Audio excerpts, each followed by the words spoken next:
Welcome, everybody, to the Making Awesome podcast, episode 162. Hope everyone is having a good day. I had an awesome time at Maker Faire yesterday. It was a great load of fun. Stay tuned. We're going to have a video coming out all about it.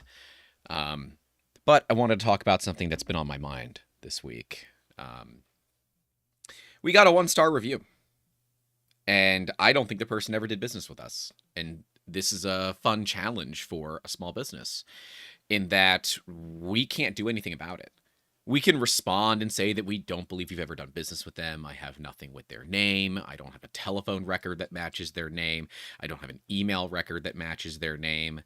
But it doesn't matter. What happens is that our company gets absolutely nuked in our listings, right? The listings for the company and where you can find us on Google get destroyed. We are no longer listed on the map when you search for 3D printing in Tampa. We used to be, but we're not anymore because of that single 1-star review.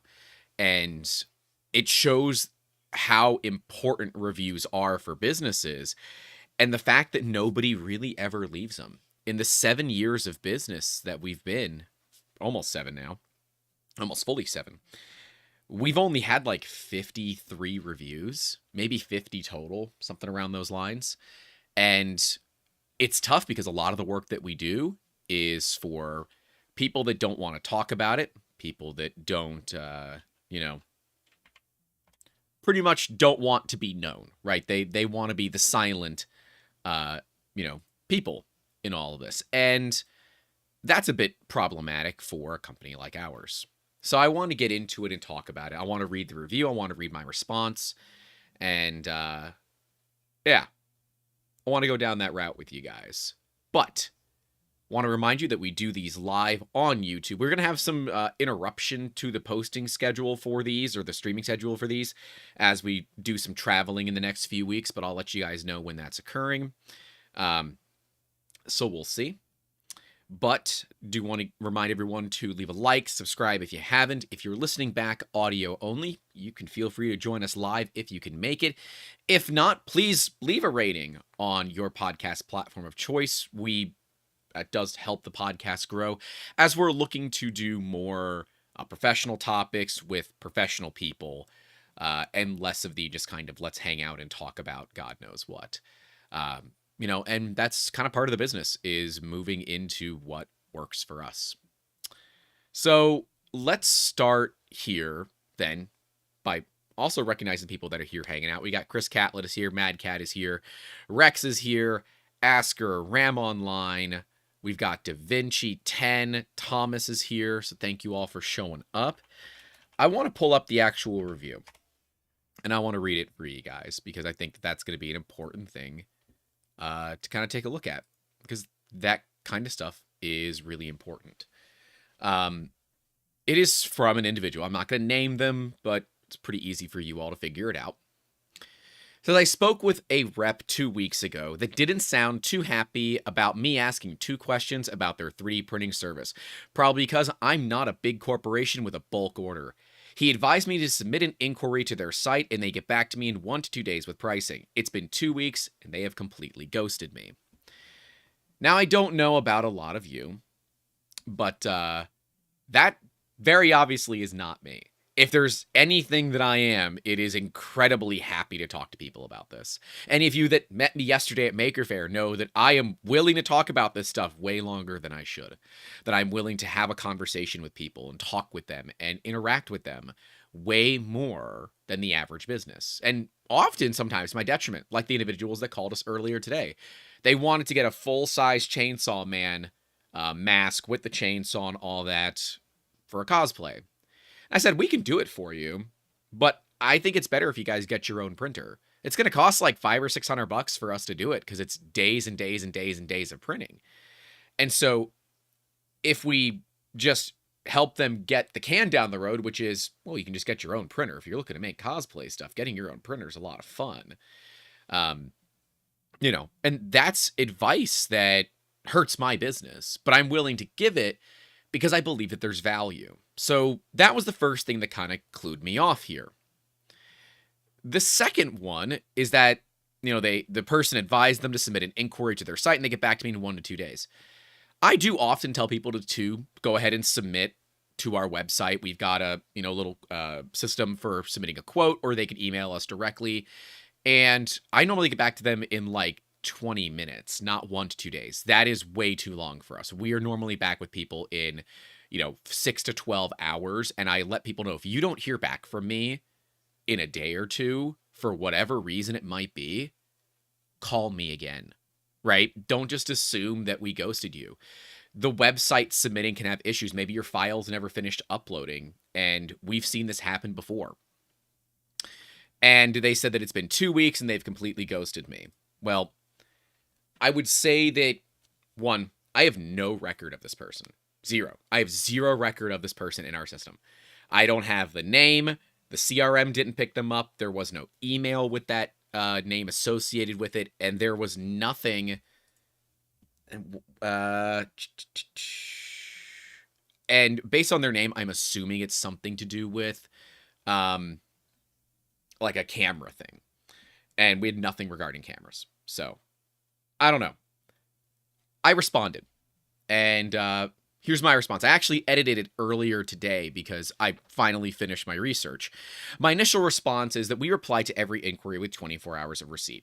I'm sorry yours did not get through, but checking all our emails, none are unread nor unreplied. Likely it did not submit well. Please feel free to give us a call and we are happy to help, but I can assure you this is not something that we did. As for the rep, that was the owner. There may have been connection issues, but I assure you he loves talking with people about what we do and how. In fact, he does it multiple times a week on YouTube. After finishing a review, so like when something like that happens, I go through everything and I search to see, did we miss something? Because maybe it got sent to spam. Maybe I just legitimately missed it. Because for those that don't understand, we are a solopreneur business for the most part. We have contractors that work with us, but like I'm the only one that answers the phones. I'm the only one that does emails. I'm the only one that does this stuff, right? So if you're talking to somebody from the company, chances are pretty much guaranteed you're talking to me. So it's just odd, And so I wanted to do a review. So I looked into it further. My edit from earlier today is looking into this further. We have no communication with you under this name. I think you may have confused us with somebody else. We help all people regardless of their size or needs get what is best for them, even if it is not working with us. We had a great example. We had an individual. I told them to listen to this week's episode, so maybe they're actually listening. I hope they are. And if you are, hey, I hope your project goes well. We had a dad reach out to us. Their son is in 8th grade and is doing a project for school, and he just needed some 3D printing done.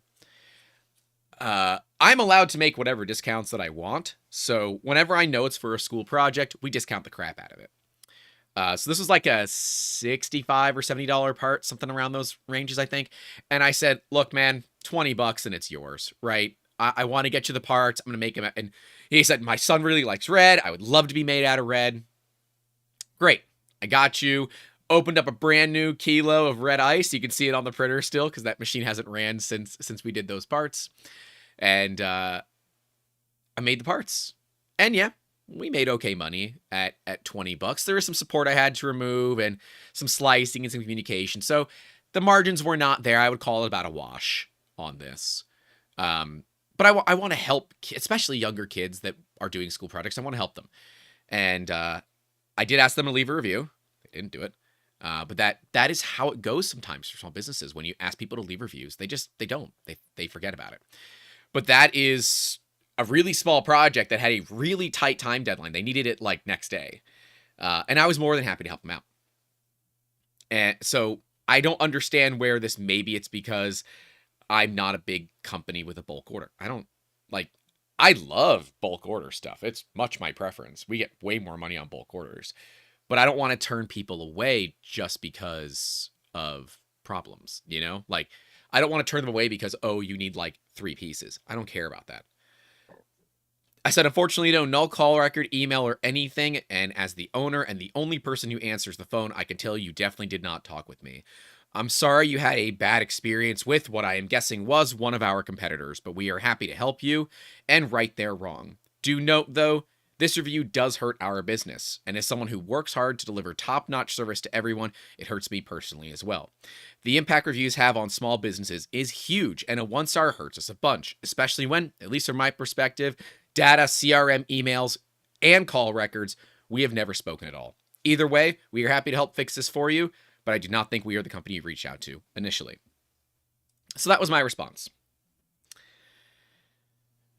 That's my official response, right? That is my official response to that thing. And good, bad, ugly, or indifferent, I needed some time to validate that, like, what this person is claiming is something that either did or did not happen. Because if it did happen, we need to deal with it, we need to talk about it, and we need to figure out why it occurred as a company.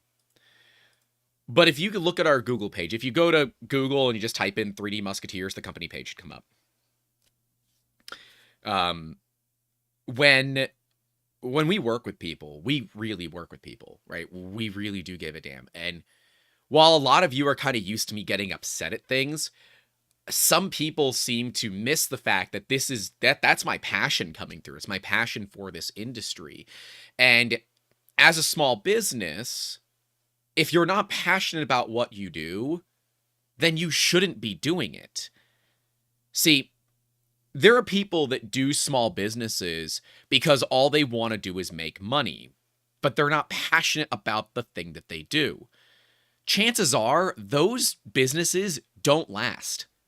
And if they do, they exit. They're not looking to build an empire. They're not looking to do something long term. They're looking for an exit strategy, somewhere where they can cash out, bro down, if you will. That's a very small South Park reference, but whatever, fine. And that's the problem. With small businesses, it is all about our passion. And every one of you that have thought about taking the stuff that you make and selling it to other people, that is your passion for saying, I love doing this. I want to share this with other people. And if I can make a couple of bucks doing it, great. I feel the same way about it. But I do ultimately want to make sure that it's done right. Because guess what?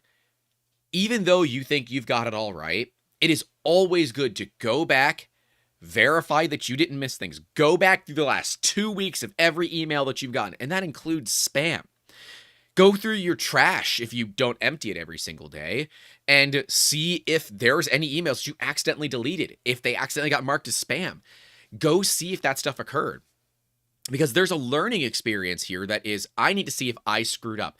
And if I did screw up, I need to make it right. If I didn't screw up, we got to figure out what actually happened. And because I have no record of this person calling us, I'm assuming they went to a competitor. The competitor got whatever angry at them or whatever, and they accidentally left a review on our page. I don't know. But when you look at us now, we don't have a 5-star rating anymore. We have 4.9. It sucks and it hurts our ratings, but it is what it is, and there's not much that I can do to change it. Although, I mean, if you guys want to leave us a Google review, I ain't going to say no. But if it's anything less than 5 stars, talk to me first. Reviews are so important because everyone looks through the reviews. When you're going through Amazon to find products that you're looking to buy, you're going to look at those reviews. If there's a product that has like 25-star reviews, and so they have a 5-star rating, versus the one that has 2,000 reviews and has a 4.7, who are you going with? Assuming their price is the same. Chances are they're going to be going with the one with more reviews. Even though the stars are a little bit lower, it shows that there's more people, because 20 reviews, you can buy those. Those are easy to buy. And heck, this day and age, you can buy a lot of reviews for very little money. But as a small business, we don't often have that opportunity. And if we do have that opportunity, you just sit there and say, what are my ethics worth to you? Right. Ethics are a very, very complicated thing to look at. And if you don't consider ethics in how you handle your reviews, then we've got an issue. I could have instantly said that I don't believe that you did business with us, remove this review. But instead I said, I need to step back. I need to go through, I need to run analyses on my end. We went to our CRM, which logs everything, every email, every message, every phone call, everything, and puts everything together. That is how we track customers. It's a CRM, it's customer revenue management. It's what it's there for. And while we don't have a great way to like email people to remind them to leave reviews, and I should probably set that up. If you know how to do that and want to help us out, please reach out to me, youtube@3dmusketeers.com, because I would love to get some assistance on being better at going after people to get those reviews, because that kind of stuff is important for a small business. And those follow-up emails, if we can automate them, would be huge, huge for us. But see, the problem is, when you feel wronged for some reason, you are much more likely to leave a 1-star review than when you get amazing service and you leave a 5-star review. People are, and like we see this, right? We see this all the time. Watch me say something positive about Bamboo, then watch me say something negative about Bamboo. Which video is going to get more views? We all know it's not the positive one. People like the controversy. And because of that, we're kind of trained to talk about things that upset us rather than things that we like. It's why I make a purpose that when I receive exemplary customer service from anybody, I don't care who it is, I let them know. If I'm at a grocery store and someone goes above and beyond to help me, I go ask for the MOD, the manager on duty. And I let them know that this person helped me out. If there's, some accolade they can be given, or if they give out gift cards or whatever it is, I would like them to be rewarded for their exemplary customer service. That kind of thing is important to me, because so often we only see the bad things. We never see the good things. And if you're not asking for these good reviews, you're not going to get them. You're only going to get the bad ones. And unfortunately, it takes over 40 positive reviews to basically effectively delete a negative review. It's kind of crazy. So TechJeeper is asking, could it have been a competitor sharing a negative review? I don't know. This individual doesn't have any attachment to the industry, so I don't think so. They could have been the wrong person. I don't know. I don't know about this. And it's where larger companies can kind of lose sight because they don't have that proper chain of command. We have a chain of command. It's me, right? And while I have been known from time to time to drop balls, like, dude, it happens, right? Things get away from you. Problems happen. You have to kind of admit to it and fix it, right? When was the last time that I really dropped the ball on something and it like was bad? I'm having a hard time because there would be times where I don't reply fast enough, and people are used to me replying very, very fast. They're like, I didn't hear from you for like 6 hours. Everything okay? I'm like, yep, just very busy. I'll get to you when I can. Some days we get really busy. Some days I have more opportunity to work with people.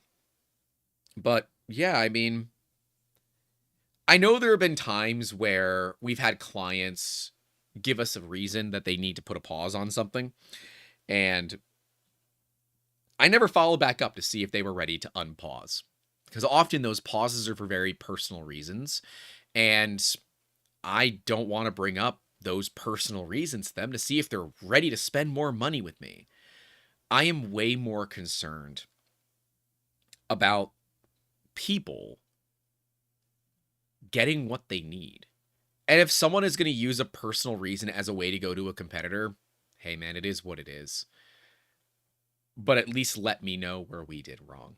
We've implemented a new policy here, and for those of you that are looking to start a small business, maybe you have somebody that you're working with, we have a staff member who can play a very good devil's advocate, former U.S. military, and, you know, kind of understands not only chain of command, but understands how to right a wrong and how to make something right where you may not be in the wrong, but you certainly feel wronged.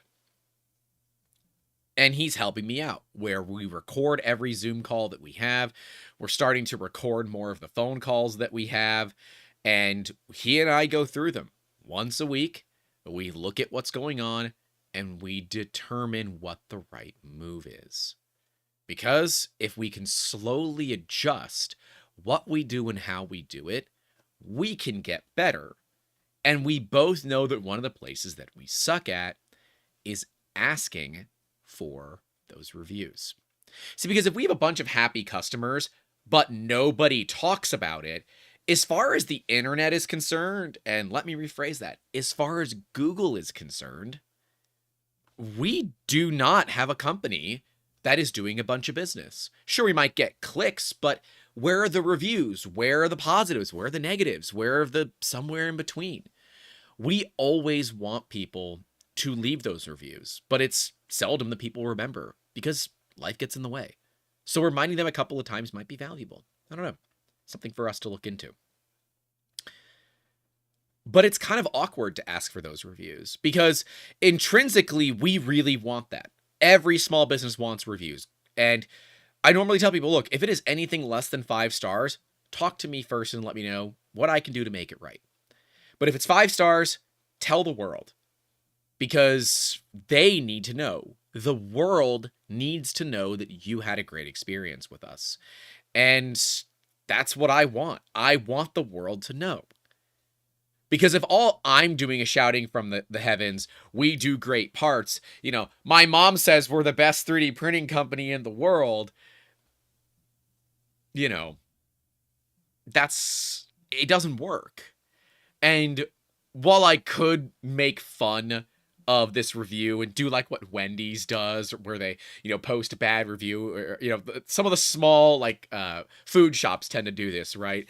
You know, they'll put like their 1-star Yelp reviews and be like, yeah, most hated sandwich shop from all of the 1-star Yelp reviewers or something like that. And they play on this joke. I'm not that type of person. Your business might be different than mine, but I don't want any 1-star reviews. I don't want anything less than a 5-star review. But I also want the opportunity to make things right. And the big key is you have to ask. Because if you don't ask, you're probably not going to get anything, right? You need to make sure that you can ask people to get it. But see, the impact of reviews is way more than you might think. As we talked about earlier, it takes roughly 40 5-star reviews to negate a single 1-star review. And like we talked about, it is way easier to give out 1-star reviews than it is to give out 5-star reviews. And when you work in a business like we do, where 90% of the work that we do, if not more than 90%, is protected by non-disclosures, you have a problem where people that sign NDAs do not want to leave anything in terms of reviews. Nothing. Because they don't want to disclose they've done business with you in the first place. And while we say we are the most popular of the people behind the curtains in the additive manufacturing industry in the Southeast United States, and that's a joke to the fact that we have a ton of clients that we can't talk about, anybody can say that. Anybody can say that because there's no need for that proof. There's no need to prove it. You know, and FJ Prince is saying, can we all report the review? I am not going to tell you to do it. If it is something that you feel some type of way about, you can go ahead.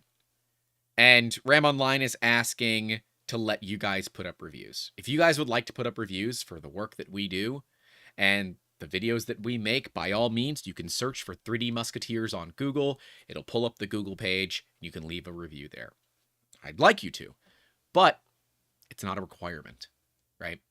You guys get a lot of awesomeness from us, right? A lot of my time, a lot of our effort, and a lot of money too, right? We spend a lot of money to make the content. And all that I ever really ask for is a like, subscribe, and if you feel inclined to support us via Patreon, PayPal, YouTube channel members, and coming soon on things and printables. Because if you do want to kick a couple of bucks, that does help us, right? That helps us get closer to this channel doesn't need me to inject money into it all the time, and instead it is providing money back into the business, which is super sweet. That'd be awesome. I would like to do that more often. And at the $10 tier, you get to come hang out with us in our Discord, where as soon as I'm done with this episode, we'll be there hanging out. I have a meeting at 3, which is in an hour and a half. But soon, we'll be hanging out. Lisa's saying that she wants the shirt. This is my cat on a belt printer. This is not a great color for this because you can see the bit of it's over here. You can see a bit of the hat logo, but you can't see the rest of the words. But we are trying out different printing companies to find the right shirts.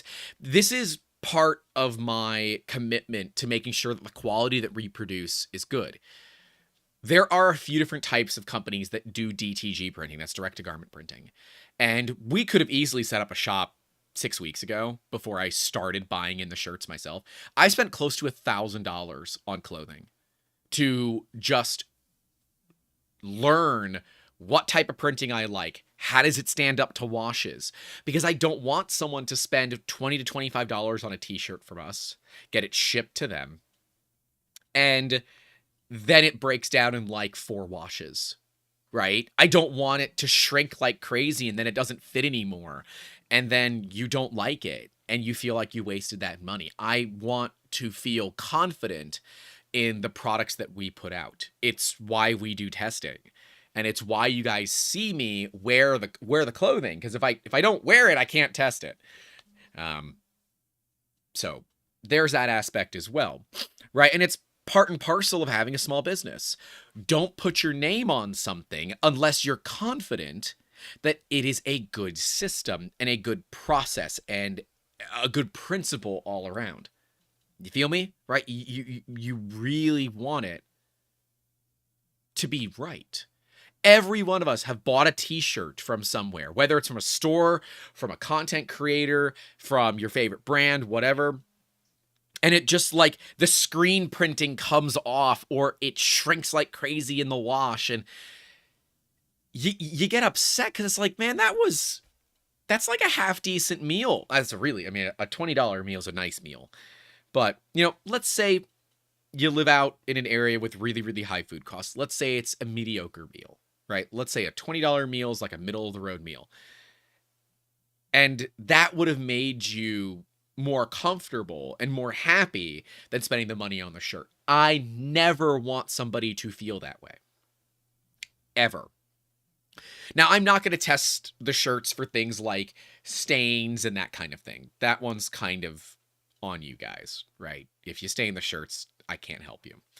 But I want to make sure that we test the clothing. Right. And what Lisa's saying, she says, smart. That's why I like LTT shirts. They haven't failed on me. And that's huge, right? Linus Tech Tips, love him or hate him, has put a lot of effort into building their clothing line, building all of their products. And it's why a lot of their products are very expensive. But you really don't ever see people complaining about the quality, do you? It's because it's good. Mad Cat with the $5 saying, like and subscribe. Let's help the channel out. Thank you, sir. I can like that comment. I'm going to go ahead and like it.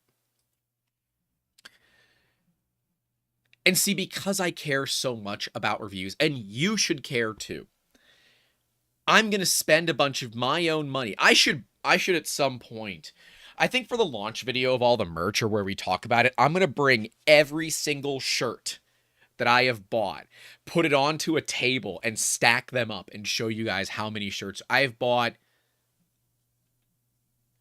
Well, I guess it's not $1,000. It's at least $500. I've bought something like 20. I've bought well over 20 shirts. Now, some of them I've already given away. I've already given away some of the shirts to people. Like the Prussia Mafia shirts that you guys have seen, the ones with Joe's dog on them with Buddy on them, I give those out to Prussia people because I think it's funny and a lot of them get the joke. The final Prussia Mafia ones will be with my cat on them, not not the dog, because it's, again, that's an ethics thing. I don't want to use somebody else's animal for my gain. It's my cat. Well, I'm her human. Let's go with that. And those are the ones that we will sell because I don't mind utilizing my cat for marketing. As you all very clearly can see, she's our director of marketing, so she should be on a belt printer right here with cat-colored filament. And I'm well aware that this is not an accurate representation of what cat-colored filament would look like, and I truly don't care. It's a joke. We have people say, well, that's not a very accurate representation of what cat-colored filament would look like.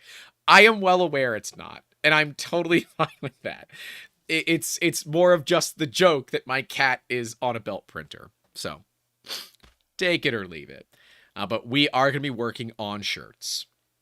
And if you have some designs that you guys would like to see made or some options, please let me know. If you're in our Patreon Discord, there's a whole merch channel. I think it's inside of Projects, 3DM merch, where you guys can leave, whatever things you'd like to see, because we want to start doing more shirts once we identify the right companies. Right now, it is between 2 different companies for printing, and I am debating on having 2 completely separate shops for you guys to choose. This is the company that I like the most, but their color is not as vibrant. But it feels more like it's a shirt material with coloring on it. The other company, which the shirts look like this, you can see how much more vibrant the colors are.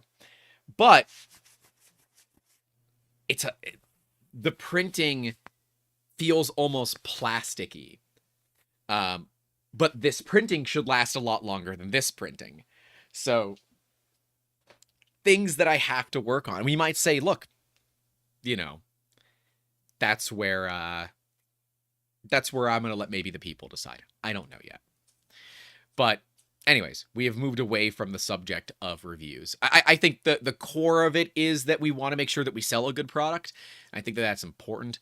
But I do want to move back into the core of reviews, because reviews are so crazy important. So crazy important. I just had someone DM me, and I think this is a very, very important thing, because we want to make sure that we are also asking not just for reviews, but feedback, right? There's a electronics joke out there regarding P channel and N channel MOSFETs.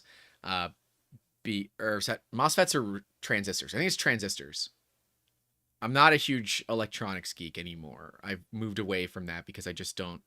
I don't have the time to dig into it. But one of them provides positive feedback. The other one provides negative feedback. It's a transistor. It is. It's a transistor. It's a P channel or N channel transistor.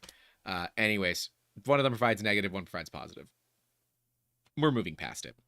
But you want to make sure that you ask these questions. You want to ask if people are willing to give feedback. And we do that. We actually ask if you're willing to give feedback in our initial intake form for people. And what I should be doing, things that I don't do properly, is tie that yes or no to an automated email that is sent out after we get an email for payment.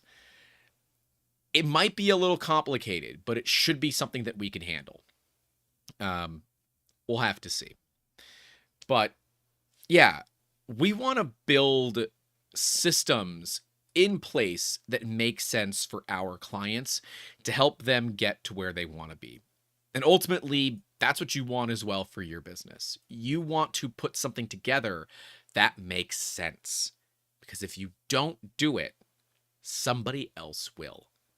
And if you're not making it easy for people to leave reviews, if you're not making it easy for people to provide feedback, if you're not making it easy for people to do business with you, they will go to somebody else.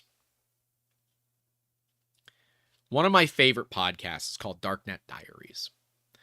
And in Darknet Diaries, they were talking about one of the best ways to reduce the ability of someone to take over your network, your phone, do a SIM swap, is just multiple levels of multi-factor authentication. The problem is the levels at which that make it so complicated that, people that are trying to hack you and all that won't try are so egregiously complicated that the average user won't go through that effort.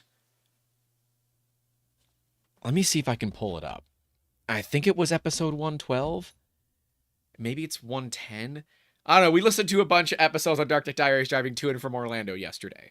But it's a great podcast. If you don't know it, they should pay me to say this. But Jack, you're going to get a free one out of me. Dark Knight Diaries is an amazing podcast. If you're even slightly interested in the, tech industry, hacking, whether it's black hat or white hat, red team, blue team, that's, if you're even remotely interested, if you have enjoyed my talks about data security and data privacy and Bamboo, you will like Darknet Diaries. And in fact, I'm trying to work with Jack to get the right people so that we can do an episode about Bamboo. But we have to really understand what they're doing first to talk about this company that came out of nowhere. But I don't know. That is a very potentially, maybe, probably not coming soon TM.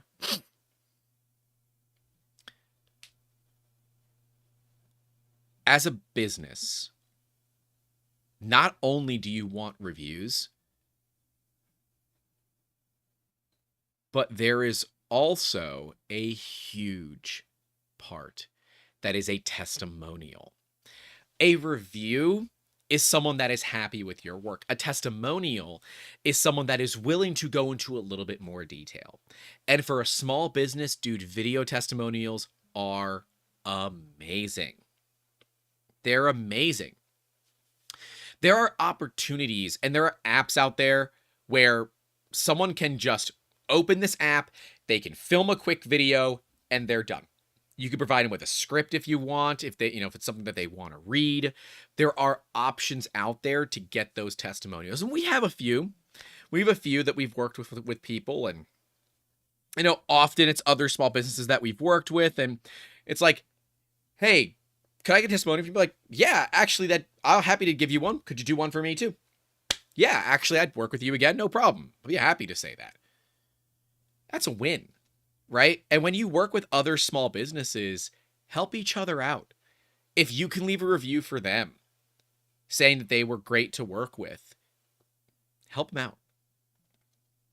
It takes 5 minutes. And it's funny how difficult it is to get a good review and a good testimonial when it takes less than 5 minutes of somebody's time. And part of that is it has gotten so difficult to do it, right? Google requires you to be in a Google account, and then you have to publicly post it. You have to write it out and all of that. So maybe there's a system that we could implement that would make things a little bit easier, if you will. But see, some of the places that you look for reviews might not be great places. And if you use Yelp for reviews, I'm sorry, you shouldn't. And if you're saying, Grant, why should we not use Yelp? Look at what Yelp does to small businesses. Go to the small business subreddit and just search for Yelp. And look how bad it is. I should pull up all the phone numbers I have blocked from Yelp. They call me once a month, at least, to do Yelp ads. What will happen is if you start paying Yelp for ads, you'll all of a sudden start getting 5-star reviews. They just happen to come up. And Yelp will help you get those reviews. But when you stop paying for Yelp ads, they will often remove all of those 5-star reviews as potentially flagged for spam. And they do this because you're not paying them anymore. It is quite literally extortion. There are so many cases of this occurring with small businesses. Now, thankfully, mine is not one of them, so I'm just providing anecdotal stories of times that I've seen it. But I get so many calls from them. It is ridiculous. And it is always somebody new. It is always somebody that is taken a job that just wants to get whatever it is, and they're doing a sales job for Yelp, and they're not expecting to talk to somebody like me. And while I'm not going to cuss them out, I'm going to very politely tell them, I do not want your service. I am not willing to pay for it. I do not like Yelp's business practices. And if they ask about that question, I will tell them to go to the small business subreddit, reddit.com/r/small business, and search for Yelp and see how many small businesses have had truly bad experiences with them. Now, with that being said, Yelp is one of the easier ones to get a lot of reviews on. And if you are a food business, it's difficult to not be on Yelp. It's like we are on Yelp, but I don't really pay attention to it. We are on pretty much every place that you could get reviews. There's no reason not to be.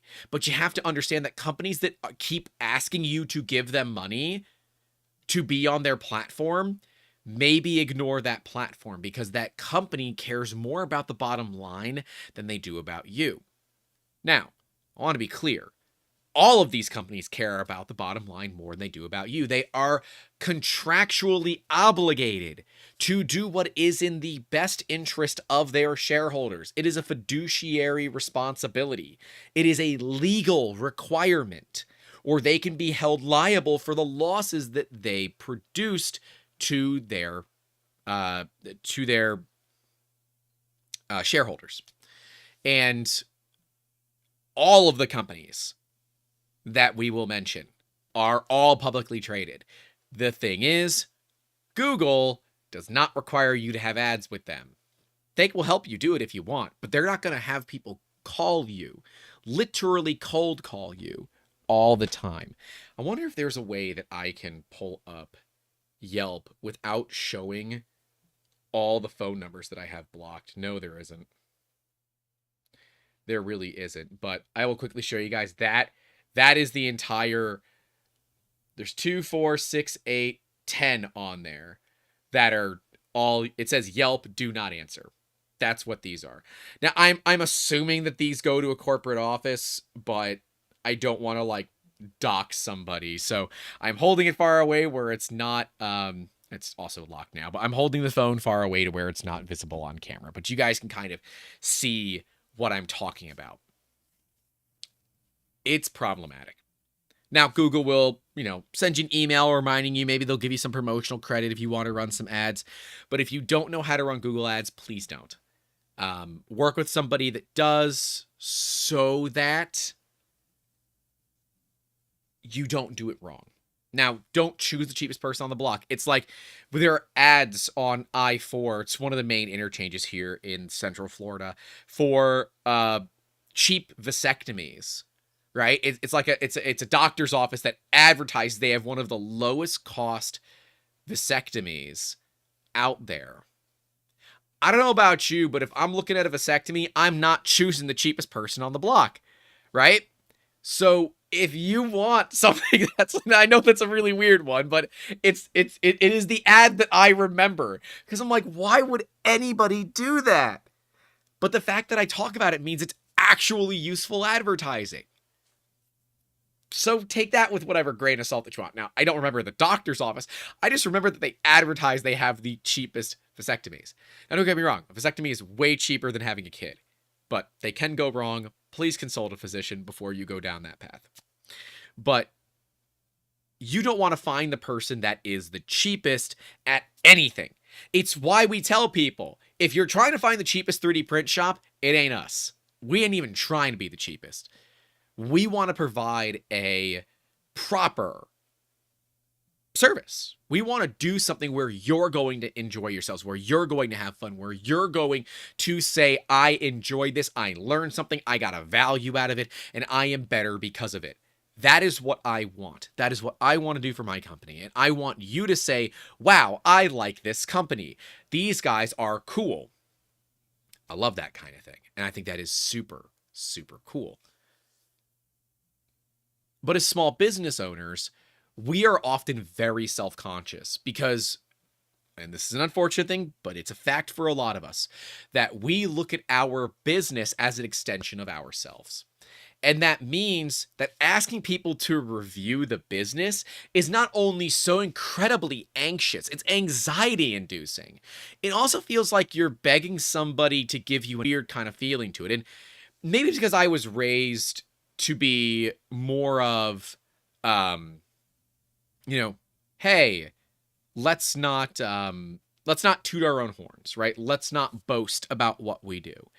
And to be clear, that's a good way to raise somebody, right? You don't want them going around boasting about what they do. You don't want them going around talking about whatever it is.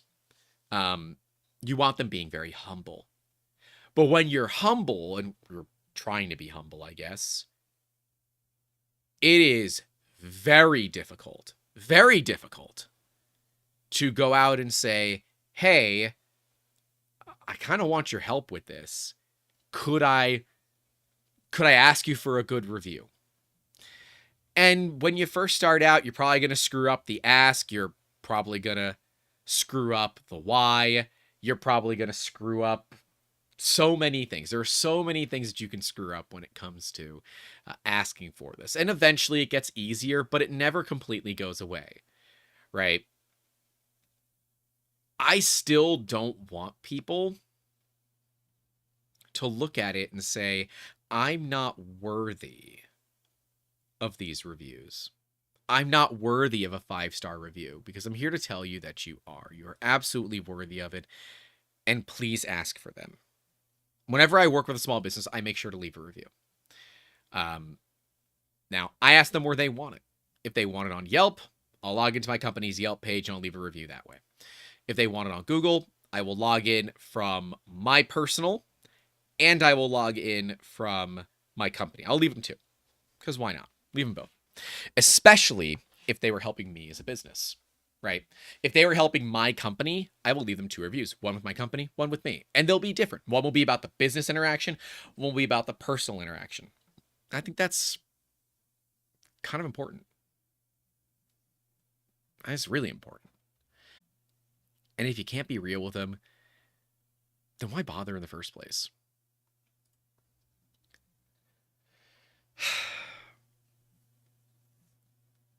To this day, reviews are always iffy, right? There's a whole, is it Fake Spot, right? Is that what it is? The website that's dedicated to looking at Amazon, and you put in the Amazon product and it tells you what Fake Spot, based on their knowledge of spam reviews and free reviews, the customer free reviews and all that, they'll tell you their rating based on some system. Now, I will wait for the day that Fake Spot sells out to someone that is willing to look the other way to get paid to say, oh yeah, these guys are definitely an A when they should absolutely be an F. That is something that, where you have to start guessing, like, all right, how real is this? And you can look at reviews. I always try to look for, at least on Amazon, I look for the 4-star, look for the 3-star, and I'll look for some 5-star that have a lot of information. The ones say, product was good. That's more of a fake review to me. And I want to see where people have actually gone through and taken the time to go and build out a proper review. I want to look for the people that took the time to say, I want to share my story, because that story is where it's valuable. But as a small business, when you ask for that, it doesn't always feel good to you. And it never got easier for me. It might get easier for you, maybe, but I'm still very self-conscious about it, because I do connect a lot of my self-worth to the business, which I am well aware is not a good thing to do. I know it's not a good thing to do. This is called working on yourself. We're getting there. But it's still something that is difficult. Leaving feedback is not always something that is easy for people to do. And it's certainly not going to be on the forefront of their mind. So if you ask for it and they don't do it right there, right then and there. And if it's via email, you don't have a couple of follow-ups, they're unlikely to leave it at all. Because as soon as somebody walks away from you, they're worried about everything in their life. They're not worried about what you have to say anymore. And that's not me trying to poo-poo on the average person. To be very clear, I'm not doing that. It's me saying that people have other things in their lives going on that matter a lot more to them than remembering to put a review on your website or on your Google page or whatever. They don't remember it. Heck, I've forgotten from time to time. And when I remember, I'm like, crap. I was supposed to leave them a review and I didn't do it. And not only do I go and leave that review, I will call them and apologize. And while the person on the phone might not care, they might not know the difference, every now and then you talk to the real person and they thank you. And it makes it all kind of feel better. Reviews are difficult. And I don't know the right formula. But I can tell you, if you ask, you have a much better chance of getting it than you do if you don't. I try to look at it and say, if I can help one person a day, then I can win. That is a win for me, to help one person a day. That means that day has been very valuable to me. And it's why I've continued to do these videos and the channel and 162 podcast episodes deep, where we're not breaking even. We're not making money on this. I do it because I enjoy it. I do it because I love interacting with people. I do it because it's a passion. That's what I care about. I care about the passion. And if we can make money doing this at some point, great. My business is very different from the channel, right? I will sit here and talk to you guys for an hour, hour and a half. I'll look at the chat. We'll get comments. We'll complain about our internet being crappy. If there's something wrong with the internet, it looks like there might be, but it's not as bad as it normally is. And of course, I forgot to do my secondary recording today, so oops. I'm kind of out today. We were going to be doing the third Prusa stream today. I can't do it. I'm in way too much pain from yesterday. But yeah, hopefully you guys don't miss too much of this. When it comes to the business, you can get a free consultation with me. That's a one-on-one. I will give you 25 minutes of my time to ask me whatever I want. And if I am particularly chatty for whatever reason, then I will let you run over, right? I'm not too hard on the timelines. I want to answer people's questions.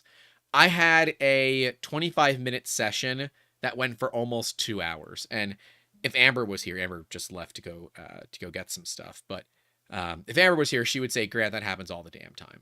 You talk way too much. And your passion is that you just want to help people, often to your own detriment. Part of the value that we bring to the table is that one-on-one. And as a small business, that is an easy thing for you to do that will differentiate you from the bigger businesses out there. Heck, it might even differentiate you from other small businesses that don't really want to get to know you. Not only do I want to get to know you, I want to know your project. I want to be involved in it. I want this to be a part of who you are, who I am, who we are. Because if I can't see it from your perspective, then I can't get into your head to help you make what you want possible. It's part of what we do that makes us super, super special. And, yeah, it's kind of what I want. I want the experience to feel like you have a butler, you have a concierge that is helping you make what you want. Now, does that mean we charge for it? Abso-freaking-lutely. My time, when I bill it out between $75 and $150 an hour. It depends on the work that I'm doing. I bill out my time at a lot of money. But I also know that part of this is all about the connection. When we can build that kind of stronghold connection with somebody, it moves into an atmosphere where it's not just a client and business. It is more of a friendship. And not only do I know this happens, I can prove it because I didn't go to Maker Faire Orlando with just Amber yesterday. We brought two of my best friends who started out as clients, my friends Jazz and Joe, who will make multiple appearances in the Orlando Maker Faire video because they were with us. They were hanging out. We were having a lot of fun. It was great. And I just wanted them to come along. And they were actually helping. They were doing great. They were helping keep people away from Amber when she was filming, help keep people from walking in front of the camera and all that. It was cool. It was great. And I'm sure Amber appreciated the extra assistance as well. But heck, I have some good friends that I've had for years that started out as clients. We have a perspective that I don't know that a lot of other people have. And it's, if you can't be friends with your clients, then maybe they're not the right fit. If you can't treat a client like you would treat a friend, if you can't call them out when they're doing something they shouldn't do, if you can't give them advice whether or not they choose to listen to it, and if you can't just kind of talk to them like they're a friend, then maybe they're not the right fit, or maybe it's not the right time for you. See, when people feel comfortable, they're more willing to talk. That comfort is incredibly valuable because that is how you move into getting those testimonials, those reviews, and it's how you grow your business. Pretty much every single person that has ever left a review on our page is someone that I can not only tell you exactly what we made for them, but they likely have my personal cell phone number, and that is not a number I give out all the time. We often just give out the company line. But it means that I have a connection with them beyond just, you are my client, and that is it. And I'm okay with that. Until one of them feels wrong and then dumps my personal cell phone number online. But hey, whatever. It is what it is at that point, right?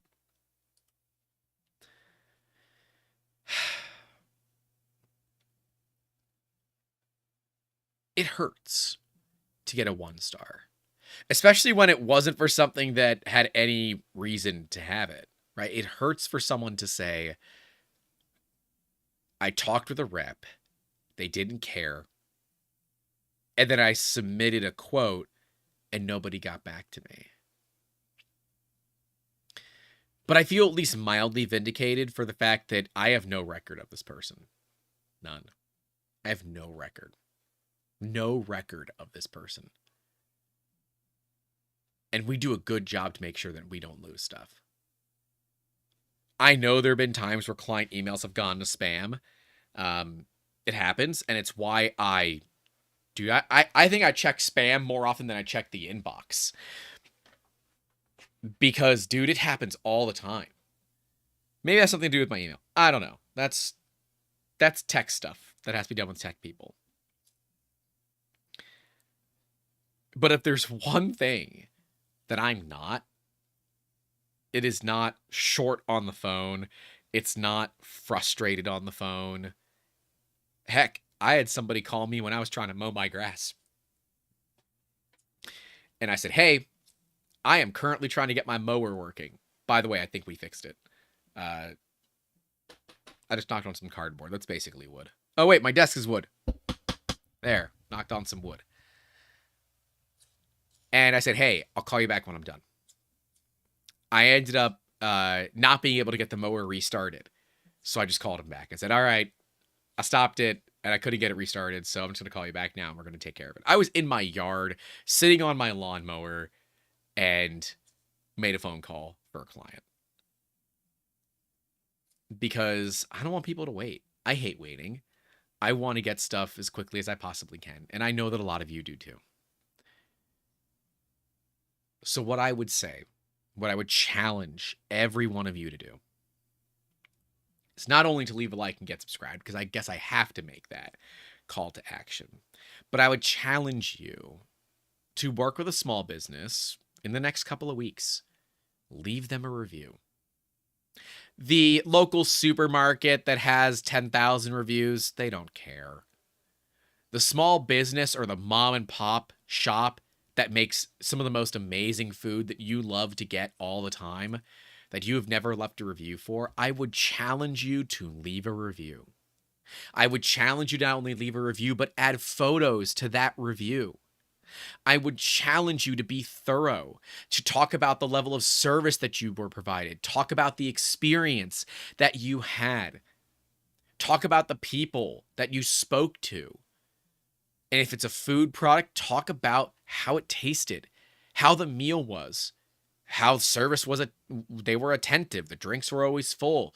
They made sure to check in, but not too much, right? There's that level when it comes to food service of they're just checking in and now they're annoying me, right? There's that fine line. And be honest. But if you're going to leave anything below a 5-star, you better be properly wronged, or you're just not thinking. I believe that if you want to leave anything other than a 5-star review, you should talk to the company first. And if the company basically says, we don't care, get effed. Leave the review. They've decided that your time is not worth it. But if they take your advice to heart, they listen to it and say, you're right. We do send our people out to the tables too often. We want to change that. Or, you know what? You're right. I could spend a little bit more time. No problem. I can make those changes. But you also have to be realistic and say that no one is going to be dead perfect. And that there will always be room for improvement. But don't go hurt somebody else's small business because I'm going to give them 4 stars because while it was great, there's always room for improvement. No, don't do that. It hurts the small business. And when you're first starting, dude, it's tough. It's so tough. And those first times those reviews come in and you get the so-and-so left a review on your page from Google, it's like you can feel your heart sinking into your chest because you don't know when you click it if it's going to be good or bad. And yet we know that we provide amazing customer service for people, that I am always willing to answer the phone, that I always return missed calls. Always I return missed calls. I still get nervous that review is going to come in and not be perfect. It sucks, but it's life. That's kind of the way it is for small business. And once you have a few hundred reviews, a 1-star review doesn't mean anything. But when you're still like sub 50 reviews, dude, a 1-star is the difference between being on the first page of Google and being on like the 4th page of Google. And if you ain't on the first page, homie, you don't matter. And a lot of marketing agencies will easily take advantage of that. Don't let them do it. Take advantage of your networking abilities. Take advantage of your ability to help people and provide them opportunities to leave you with positive feedback on multiple occasions. If you are a brick and mortar store, have a little QR code that says review us on Google. Put it right below where people slide in their credit card to pay. Remind them, say, hey, if you like the service here, we would greatly appreciate a Google review. It takes only a couple of minutes a year time, but goes a long way to helping others find us. But the funny thing is for me,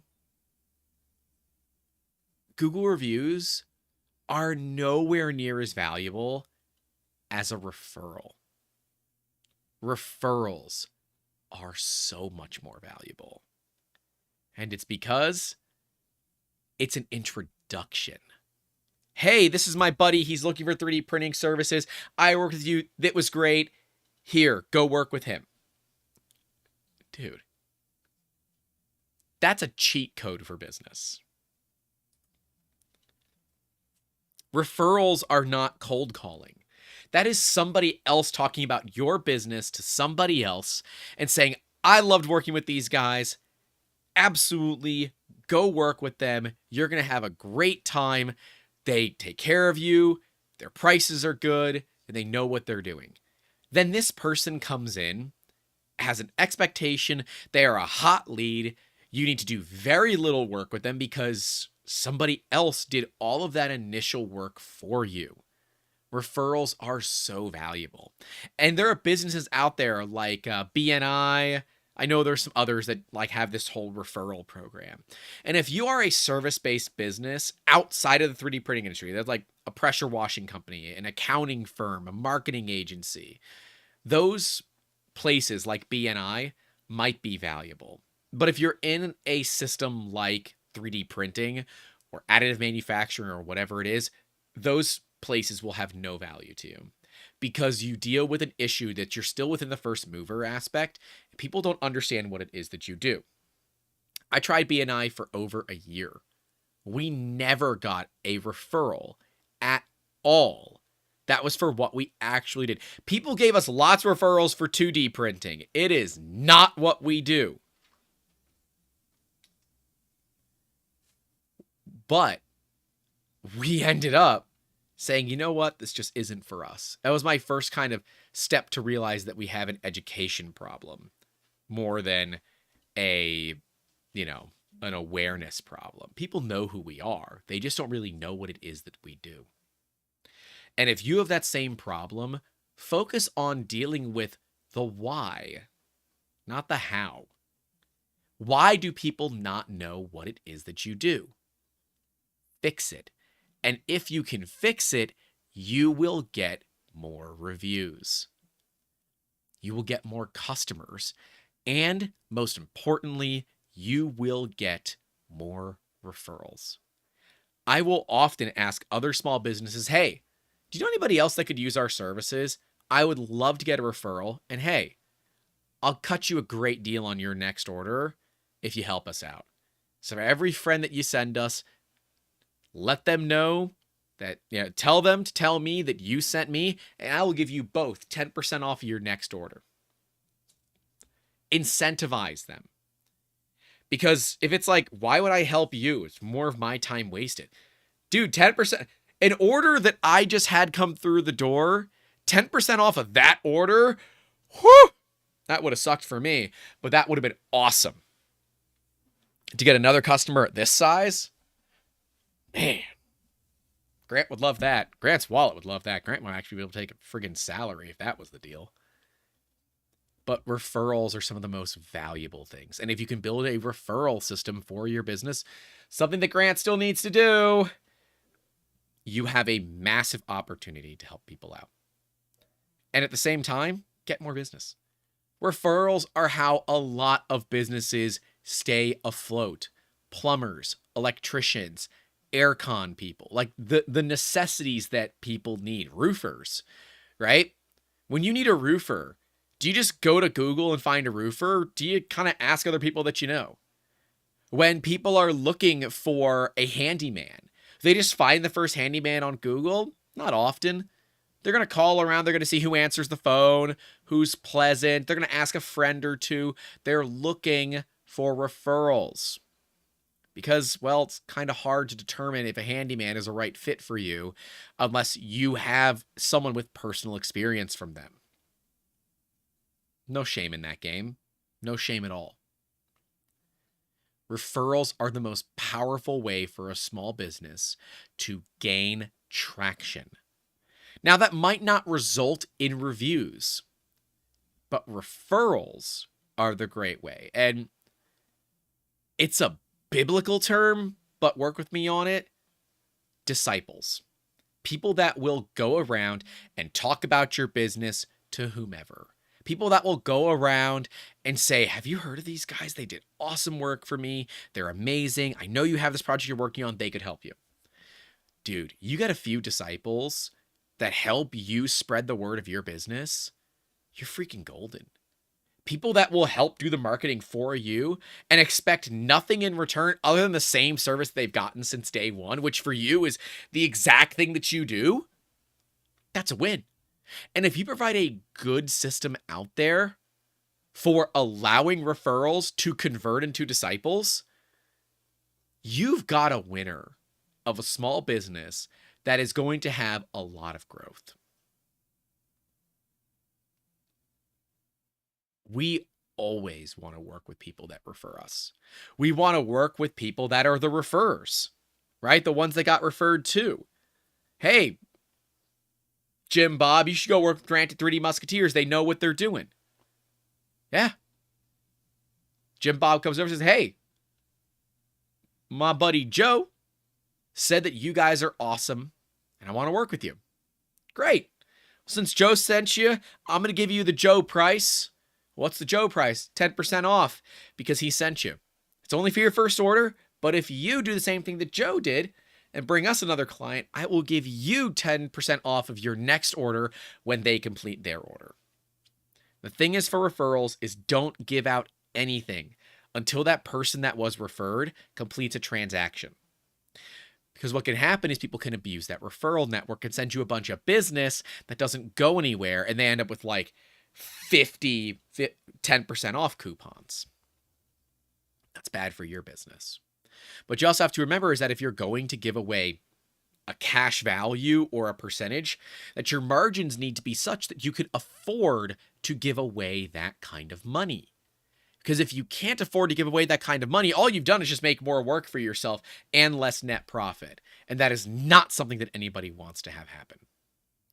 So make sure that you're paying attention to that kind of thing.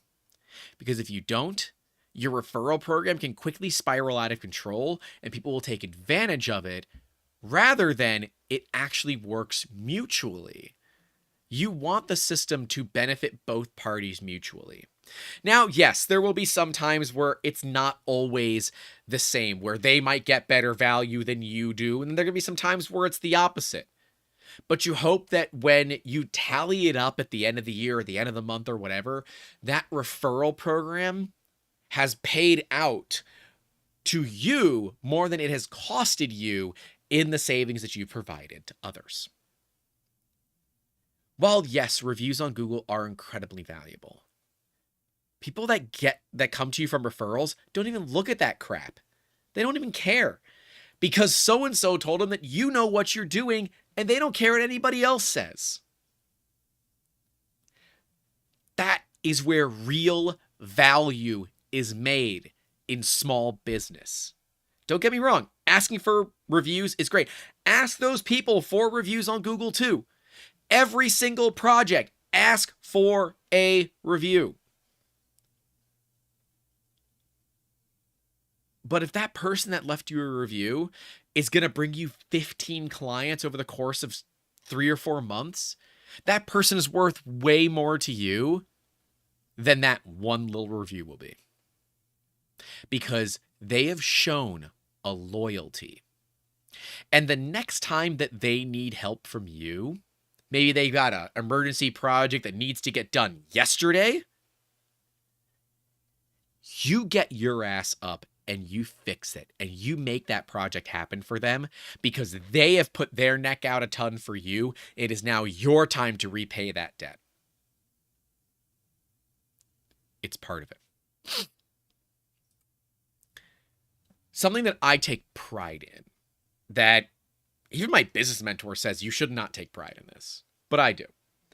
So grain of salt what I'm about to say, because a business mentor of mine who has made more money than I may ever be able to count in my life, helping other small businesses and consulting for them, has said, Grant, you make other people's emergencies yours.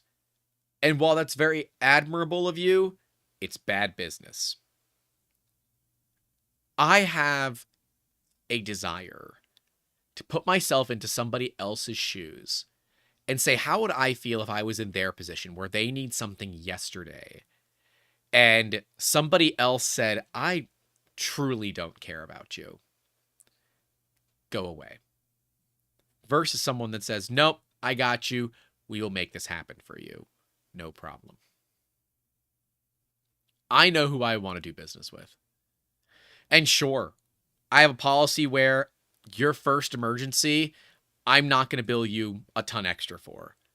But I make it very clear in my invoice that parts that are needed within 72 hours or less goes up quite a bit. Upwards of it costing considerably more than just the project.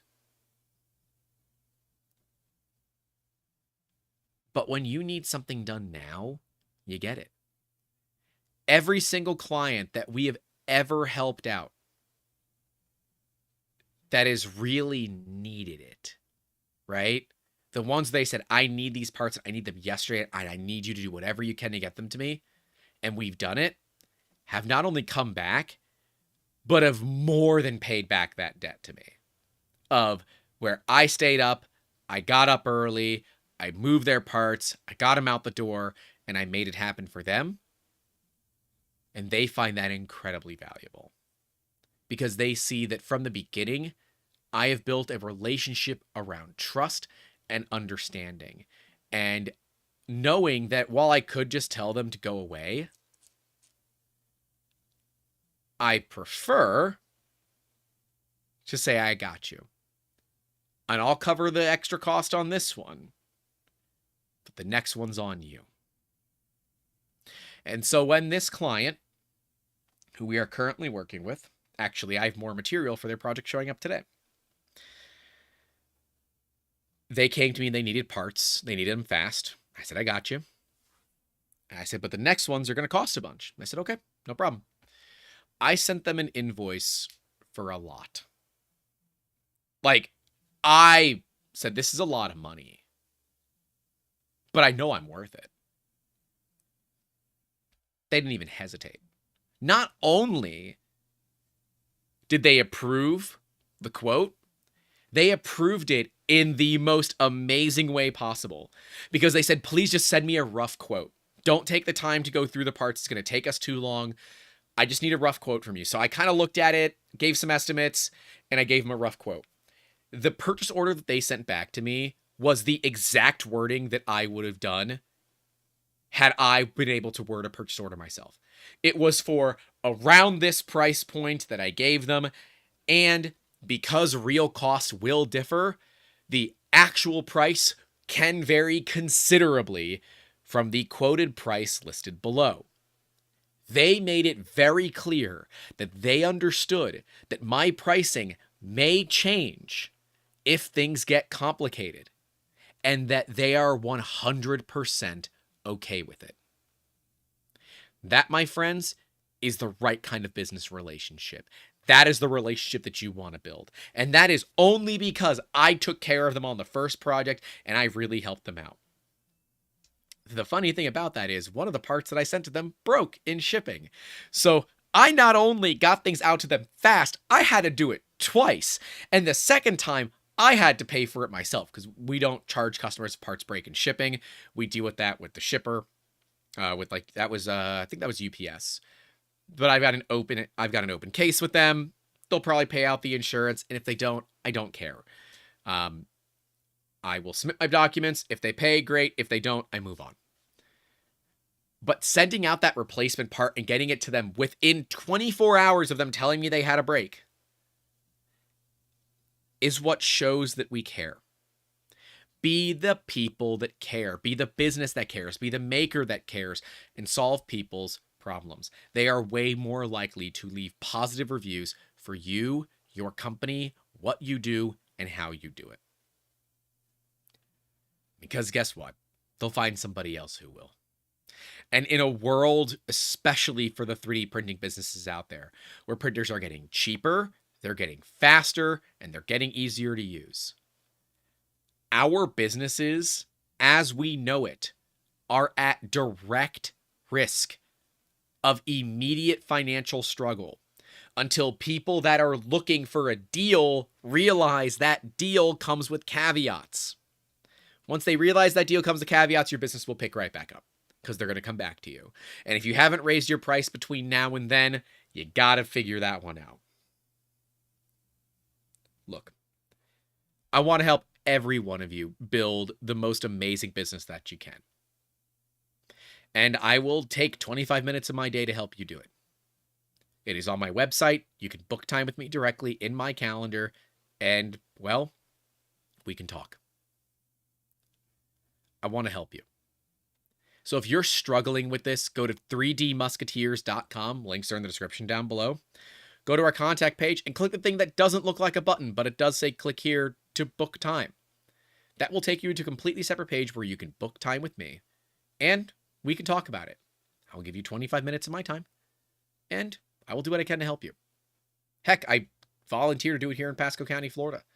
I'm an entrepreneur in residence here. I believe that taking the time to help others is what will set small businesses apart from big businesses.